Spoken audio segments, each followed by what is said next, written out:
I turned blood upstate 1997, and I could say I turned blood for the wrong reasons. You heard? And once I turned blood, I honestly, after a while, I realized that I made a mistake. But I rocked with them for like 3 years. But when I turned blood because of a guy from my neighborhood. I landed in jail. I landed in a jail with him. He was blood, and not only was he blood, he was a non-trade blood. You know what I'm saying? He was official blood. You know what I'm saying? He was part of. He was one of them bloods. He started the mittens. You heard, on the island. You know how they. You heard the mittens? I heard Bad Vibes speak about the mittens, but go ahead. Yeah. He started the mittens. You know what I'm saying? And he's very known. You know what I'm saying? Through all the top bloods, the ones that you seeing on YouTube and everything, they all know him. You heard? Right. Because anytime I threw a picture up, people reach out and they say, "Oh shit, I see my son," and I gotta tell him, like, yeah, that son who brought me home. You heard? You know what I'm saying? But anyway, he was a top-notch blood. He was putting in a lot of work on the island. You heard? He was with all the top bloods, OG Mac, Wayno, all of them, SI. Can you share his name or? It's Duke Mafia. His name was Duke Mafia. Okay, okay. The bro that brought me home. You heard? I knew him from the street. You know what I'm saying? Well, I knew him from that bed in '94. You heard? But I knew his work from the street. You know what I'm saying? I hang in his hood. And make a long story short, when I got the nap, he was blood. And I wasn't blood, you know what I'm saying? Boom, boom. So now I'm running around with him here and there. You know what I'm saying? So, boom. So now certain people, when I wasn't with him, certain people was pulling me to the side. They asking me, they like, L, you blood? And I'm like, nah. And I wasn't blood, right? But, so that started messing with my mind. It was started making me think, like when I used to go to back to my cell certain times, and then I used to think about certain individuals that was asking me this. Because the individuals that was asking me this was individuals that I considered like OGs or individuals that I looked up to. You heard? You know what I'm saying? In some type of way. You know what I'm saying? And they was asking me like a sneak question. Like they'll be like, out of nowhere, they'll come out of nowhere and they'll be like, yo, L, you blood? And I'll be like, nah, I ain't blood. And they'll be like, oh, all right. And they wouldn't say nothing else. And it never crossed my mind to say, you know, to add more to that. Like, why you asking me that or this and that and this? Like I told you, I had a little respect for these people that was asking me this. Right. So I used to go back to my cell with it. And then I used to hang with my man here and there, and then I'm starting to meet bloods because I'm meeting dudes by hanging with him, but I'm not blood. You heard? Gotcha. And it's funny that I turned blood because before I turned blood, I had a brother that tried to convert me to the Islam. You heard? And I turned him down. I said, nah, brother. I listened to him and all that and everything. I listened to his talking and his teachings and everything. But when he asked me do I want to start, converting to Islam or whatever, I told him, nah, I don't want to do it. You heard? And then I even had a brother try to teach me about God body, you know what I'm saying, about my lessons and about the lessons and everything, the herbs and sciences and all that, the mathematics and everything, you know what I'm saying? Yeah. And I ain't really want to get into that because at that time, that come with a lot of thinking and a lot of education and everything, and I didn't want to go that route. I think at that time, you heard? Okay, so real quick. So you got the Muslims trying to get you the 5 percenters. What stood out for you to join the Bloods? What stood out for the Bloods vice the other two organizations? That was where my heart was at. I was still negative. Got you, bro. Got you. Go Go ahead, keep going. I just wanted. I ain't want to. I ain't want to get into nothing that was gonna teach me. Got you. That's okay. Yes, sir. Keep on going. About you turning blood. We on it. Yeah, man. Yeah, man. I turned blood, and I'm saying, so keep explain to the viewer. You said that people kept asking you was blood. So what was the official point when you turned blood? Like, yeah, certain people that I looked up to that I did was asking me, that was a little older than me, that been in jail a little longer than me. They was coming up to me asking me certain times, periodically, yo, man, you blood? And I wasn't for like a whole month and a half. I wasn't, but I used to be around them. You heard? So then one day, a couple of times I went back to my cell and I was thinking about it, like, yo, man, damn, why son keep asking me in my blood, though, you know what I'm saying? And I'm saying in my mind, I'm hanging with these guys every day.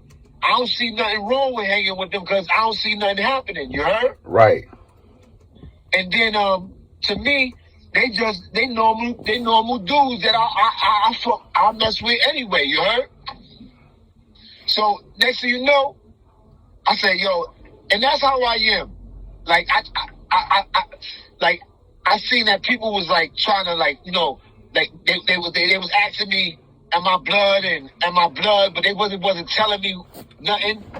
So I said, you know, there's something with this. I said, so my man was like, yo, I'm gonna bring you home, man. And like I told you, he official. You know what I'm saying? It ain't like I got brought home by some poo-putt dude. I got brought home by official cat. The dude that brought my son home, that brought me home, brought Duke home, I think it was Wayno, you heard? Okay. And Wayno was the head of that non-trade shit, you heard? You know what I'm saying? And he was right under OG Mac, if you ask me, you heard? You know what I'm saying? Yeah. And so like I said, I got brought home by somebody official. And I wound up rocking with that shit for like 3 years, you heard? Okay. And real quick, not to cut you off, but I got to get this out before I forget it. yeah. When you turned blood, did your time get easier or did it get harder? It was the worst thing I ever did. So now you involved in more violence? It kept me in violence. Speak about it. One thing about a lot of these bloods ain't talking about on these YouTube channels is that the heat that the bloods brought down on black on people. You heard? You had people that went to jail with a 1 to 3 and wound up doing 5 or 6 years. You understand what I'm saying? Mm-hmm. And you didn't have to do nothing. You would think a person was running around cutting, stabbing, and doing shit just to get 5 or 6 years extra in jail. No. Just because the administration knew you was blood, you was getting railroaded. You was getting search downs. You was getting accused for things you didn't do. You was getting tagged. You was getting beat up. You was getting set up. When administration was against the Bloods, you heard? So, the Bloods, I'm going to tell you the truth, bro. The Bloods started out good. The unity. We needed the Bloods. We needed the Bloods. We needed the Bloods because them Lion Kings and the Yetas, they was getting over, man. They was oppressing people. You heard? They was oppressing people. And then what they was doing was, like, if you was strong and you could hold it down, they'll probably let you live and give you your props, but they'll oppress other black people. And then you know how black people is. A black person will look away at another black person getting done dirty quicker than a Spanish person looking away than a Spanish person getting done dirty. I'm telling you. You heard? Damn. And that's the difference between us. No racial. I'm not talking no racial. I grew up in the Bronx. I got Spanish brothers and all that. You heard? I'm not racial. You heard? Yeah. That's why I didn't even turn blood for the racial element. You know what I'm saying? Right. A lot of the first generation Bloods, they blood thing was more racial. You heard? I fall in the second generation where my thing was more about the work. You heard? Got you. Putting on. When I was Blood, it was about putting on. We smashed them. When I was up north, Blood, them Latin Kings ain't want no problems. You heard? Oh, for real? Yeah. And what was going on? And speak to the viewers, because, man, listen, a lot of these viewers, like that, honestly, man, the average viewer on a prison YouTube page are 1,000,000 miles away from prison. They'll never go. The average viewer is a family man. Prison is so far away. He loves the content. It's interesting to him. So explain to the viewers one of the incidents that you got into it with the Latin Kings being Blood. Like from beginning to end, like put them in your shoes. Let me ask you this real quick. Was it ever a time when you was in your cell or you was in your bunk or whatever, and you knew that the next day when you got up, it was lit? Or when the gates pop, it's lit? Have you ever went through that? Well, the time span that I was Blood, it was no Latin King beef. You heard? Like I told you, they didn't want no beef. I'm keeping it official. A lot of them turned into dope fiends. You heard? Okay. You know what I'm saying? When the Bloods got to their height, a lot of them turned into dope fiends, big. You heard? You know what I'm saying? Because and that's why you see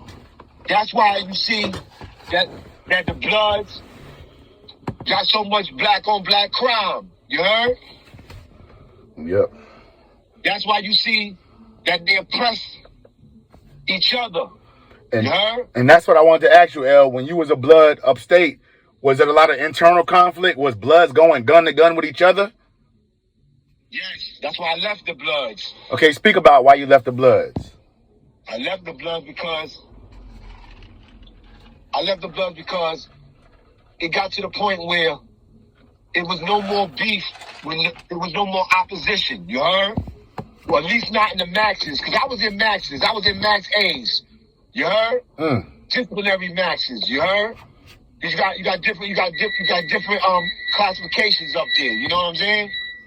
You got max A, max B. You know what I'm saying? You got medium A, you got medium B.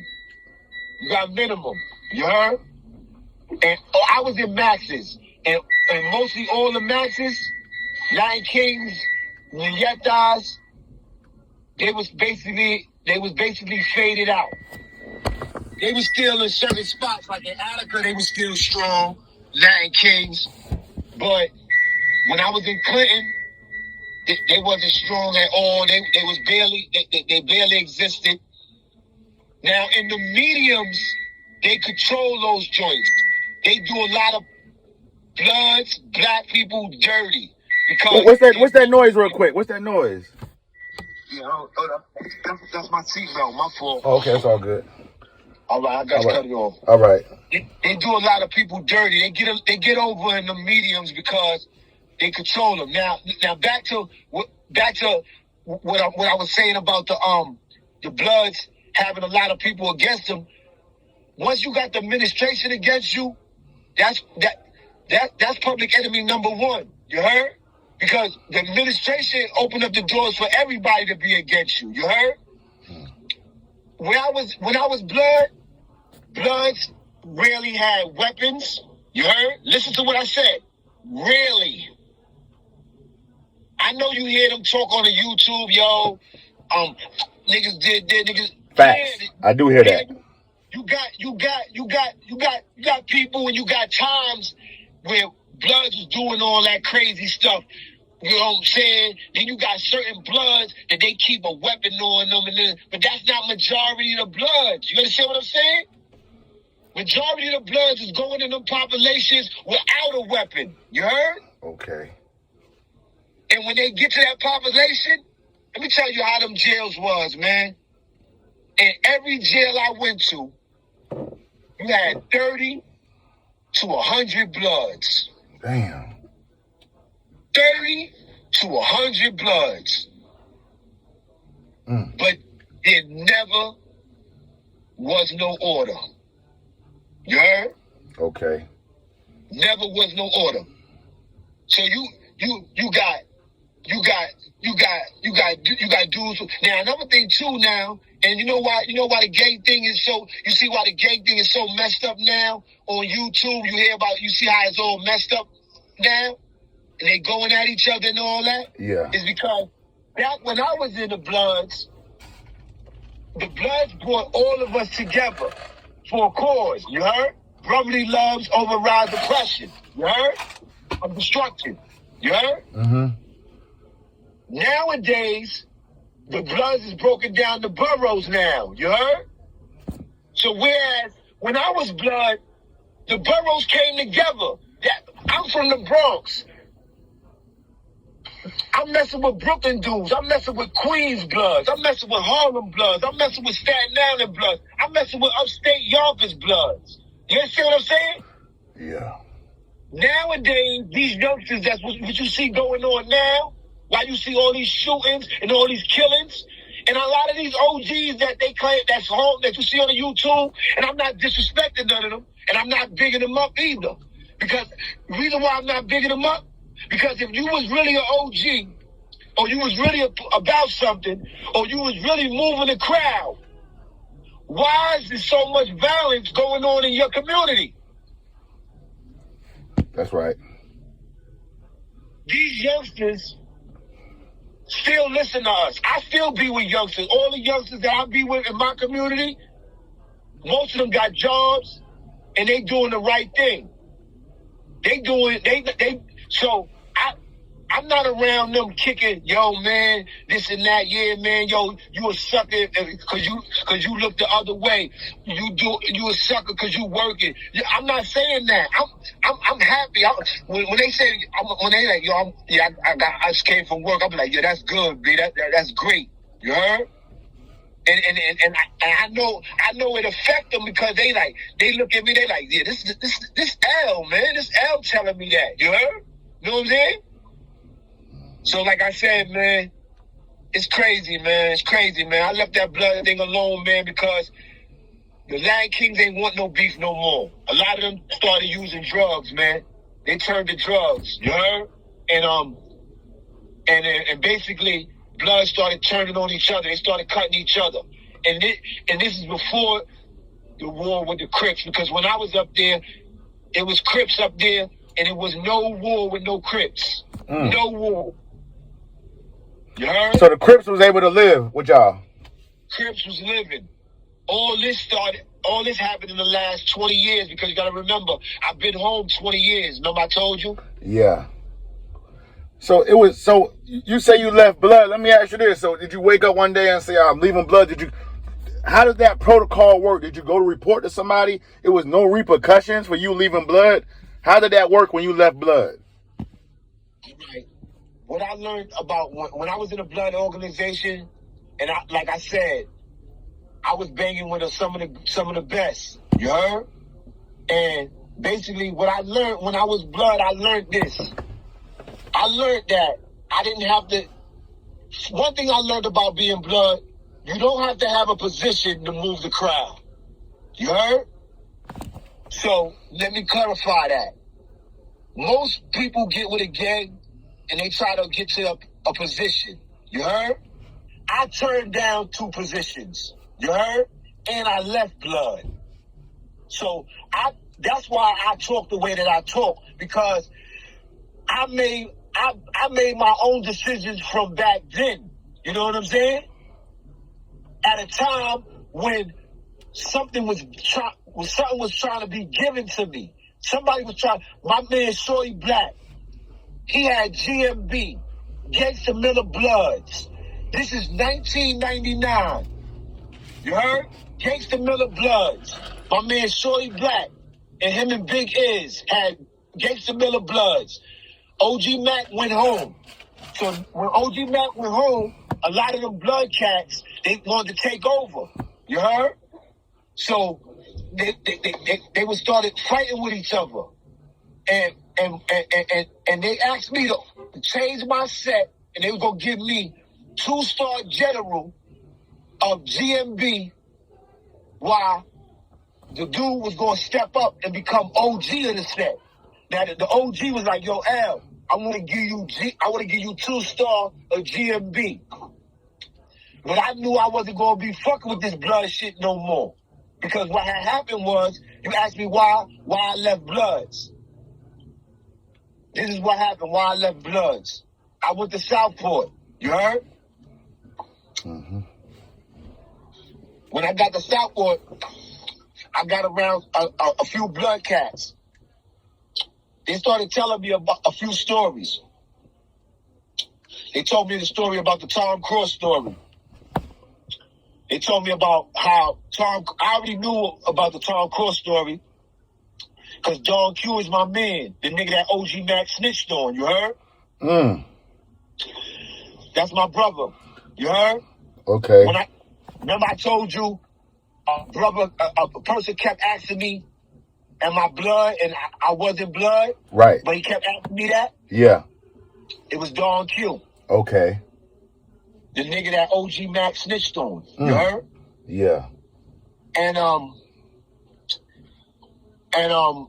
got a deep story with Don Q that, but I talked to my man Don Q, and my man Don Q, I'm not gonna expose nothing on that, because, like, you know, that's his story. You heard? But if I get permission, if I talk to him and I get permission, I'll come back and I'll tell you more about that. I can tell you first-handly what happened with me and him when I turned blood. You heard?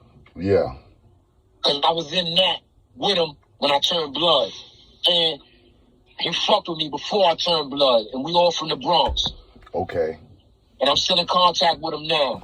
You know what I'm saying? We on IG and everything. And I was talking to him a few months ago. That's my big bro. You heard? But all that shit is past him. He's living his best life. You heard? Because he got lied on. You know what I'm saying? He got lied on. If you know the story with that OG Max shit, you heard? Okay. No, I didn't know the story. Yeah, he got lied on. You heard? Okay. But you heard that. You heard that they said OG Mac was a snitch before. You Correct. That, right? I did hear that. Yeah. That's what they saying that he snitched on. Okay. That's what they took. That's how they took the UBN from him. You heard? Because of that. You heard? Oh. And what kind of case was it that he supposedly snitched on? Like I said, I don't want to talk about that I shit because, you know, he got his own platform for that, and I'll be overstepping my boundaries just talking about that. You heard? Got you. I can say my part of what happened between them, but I don't even want to do that because I already said too much. You know, I just want to bring that up to give you some let you know that I'm not just one of them dudes that's trying to just talk about the Bloods. Got you. Like talk about them in a bad light or a good light for nothing. You know what I'm saying? I was really a part of it. You know what I'm saying? And I learned something by being a part of it. I wasn't just a part of it and still I'm 50 years old and still running around talking about I'm blood and all that shit. No. I turned blood when I was like 21, and I left that shit alone when I was like 24, 25. So let me ask you this. When you left the Bloods, how much more time in prison did you have? 2 years left. Okay, right? So you left the Bloods, you got 2 more years in prison left. No violence ever came to you for leaving the Bloods? Hell no, because I put in work. You know what I mean? Like I told you, when you put in... All you gotta do with the Bloods is put in work, man. You heard? And when you say put in work to the viewers, what you mean by? Can you speak about some of the incidents that you got into being a Blood? Right. Put in work. I remember one time. A nigga knocked out my homie. You heard? And this nigga that knocked him out, he had a dead arm. You heard? Okay. And before I got there, this same nigga slapped another homie. You heard? Damn, he getting busy, ain't he? Shit. Now this kid get busy. You heard? And alright, so I get there. He slapped one homie. This before I got there. So I hear he slapped the homie before. Alright, slapped the homie. Then I heard the nigga say out his own mouth. I heard the dude say out his own mouth before. Yeah, I slapped that nigga. Fuck that nigga. I don't respect that blood shit. And he was telling it to a blood. You heard? You heard what I said? Yes, sir. Telling it to a blood. Yes. He was telling it to the blood. And I looked at the blood that he was telling it to with the look like, yo, you ain't gonna do nothing. You ain't gonna say nothing. This is your man, and he telling you to your face that he don't respect blood, and you blood. And he telling you why he slapped another nigga that was blood. You heard? This is my first time in the jail. My first time with the child, this dude did this. I was with a blood kid. He was serving our food, and the blood kid, they knew each other. They were from the same project from Brooklyn, and we both blood. And the blood kid talking to the dude that's serving us, and he goes, yo, man, yeah, I heard you slap such and such, man. What happened? And he said, yeah, man, I slapped that nigga, man. You know I don't respect that blood shit. And plus he said the nigga did something. And he said, I don't respect that blood shit. That was what he said at the end of what he said. And then when he said that, I looked at the nigga that he was saying it to, because the nigga was acting like before I just met the kid, the blood dude. So he was talking tough and all that. So I was thinking that he was a little tough. So now, when this dude said this to him, I looked at him. As soon as the dude said it, I looked at him with the look like, all right, what you gonna say? Because I know this is supposed to be your man, but if a nigga your man don't talk to you like that, you heard? Right. You know what I'm saying? Yeah. So I'm looking at the nigga like to see what his response gonna be. His response ain't nothing. So we get our tray and we sit down. And he goes, yeah, man, that's the nigga from around my way, man. He a fishy nigga, man. He don't like the blood, nigga. So I looked at it like, I'm like, yeah, all right, but I'm gonna keep it fishy, bro. I already know how them Brooklyn dudes play, you heard? You know what I'm saying? Them niggas, they fuck with who they fuck with, you heard? You know what I'm saying? Right. They could be cool with you, and I'm not saying all Brooklyn dudes is like that, but that's why you be hearing that Brooklyn dudes get a hard rap, because like some of them, like they're like, you could be fucking with one of them, and then a Brooklyn dude could come out of nowhere, and then them niggas will flip on you and be rocking with the other nigga, you heard? Like they never was rocking with you. So like I said, with him, with the nigga not really defending blood, cause the homeboy saying whatever he was saying, it didn't shock me, you heard? So then now, about 2 or 3 months later, we in the jail. This same nigga, he knocked another blood out. Now I'm there. You heard? Yeah. So I ain't gonna lie. The homie he knocked out was my set. Just so happened that me and the nigga was feeling each other. We just clicked up together, you know.